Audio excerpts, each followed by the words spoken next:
यहाँ कैसे हैं आप? अभी अभी मेरे एक जूनियर था पहले और एज ए फ्रेंड है अब तो उन्होंने अपना एक वीडियो भेजा अभी मेरे को और आई वाज सरप्राइज टू सी कि he was on the stage और वो एक से एक दमदार शेर पे शेर बोले जा रहा था।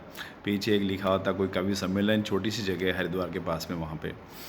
और तो मैं ऐसे ही रिकॉल कर रहा था कि how this transformation to place. तो मुझे याद आया कि पिछले साल उसका ब्रेकअप हुआ और उसके बाद फिर वो उसने अपने आप को वो ऑर्गेनिक एग्रीकल्चर करते हैं वहाँ पे और साथ ही वो use to be a dancer, Shiamak Davar से डांस सीखता था 7-8 साल पहले। तो वापस से उसने अपने आप को डांस में लगाया और वो शायरी वगैरह लिखा होगा। तो एक बात समझ में आ गई कि जो सच्चे शायर होते हैं ना वो तभी होते हैं कि आशिक तो कोई भी बन जाता है बट शायर तभी बनता है जब किसी के दिल को चोट लगती है, यहीं से निकलती है। आप उनको देखिए, हरिवंश राय बच्चन को, उनके भी मुफलसी के दिन थे तो उन्होंने उसके ऊपर कविताएं लिखी और जितने भी पुराने कवि रहे होंगे और या आपने उन्हें देखा होगा कि जितने भी गीतकार मुंबई फिल्मों में गए तो वो भी उन्होंने बड़े गरीबी में अपने दिन काटे। तो वो उनका वो सफ़र था और जो वो सफ़र किया उन्होंने तो वो शायद वो उन्होंने पेन डाउन किया उसके अंदर।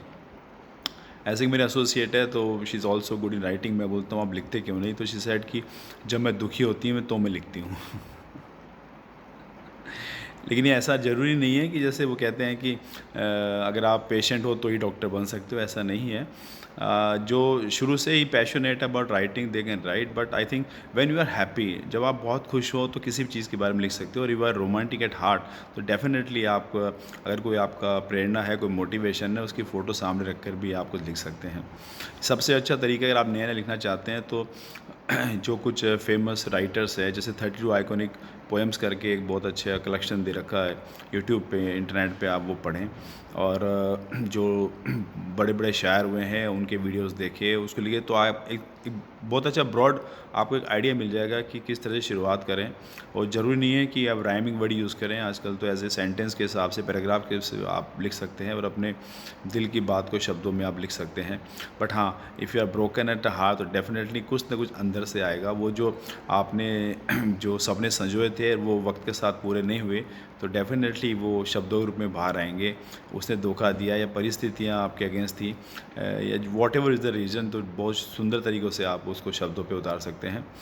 और सालों पहले ऐसे हुआ था कि मेरे बेटा क्लास 5th में पढ़ता था तो उनका हिंदी दिवस बनाया था। तो बड़ा अच्छे से उन्होंने डेकोरेट किया, सबको बुलाया। एक दीपक जी करके हैं एक कवि फरीदाबाद के, वो गेस्ट ऑफ द ऑनर थे।